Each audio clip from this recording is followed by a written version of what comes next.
Mutton நல்லா wash பண்ணி 1 kilo எடுத்துக்கோங்க. அதுல 1/2 ஸ்பூன் அளவுக்கு மஞ்சள் தூள், 1 ஸ்பூன் அளவுக்கு தனி மிளகாய் தூள் சேர்த்துக்கோங்க.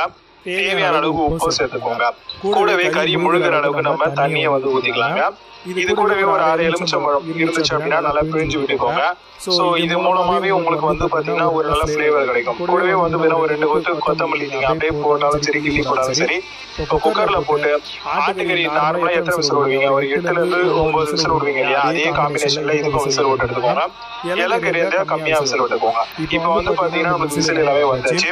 இப்போ நம்ம ஒரு பேன் வச்சு அதுல கொஞ்சோண்டு ஆயில் சேர்த்துட்டு வரமிளகா ஒரு 6ல இருந்து ஒரு 7 வரமிளகா சேர்த்துக்கோங்க. கூடவே இந்த மசாலா பட்டை, கிராம்பு, ஏலக்காய், ஸ்டார் எல்லாத்தையும் சேர்த்துக்கோங்க. 2 ஸ்பூன் அளவுக்கு தனியா தூள் சேர்த்துக்கோங்க.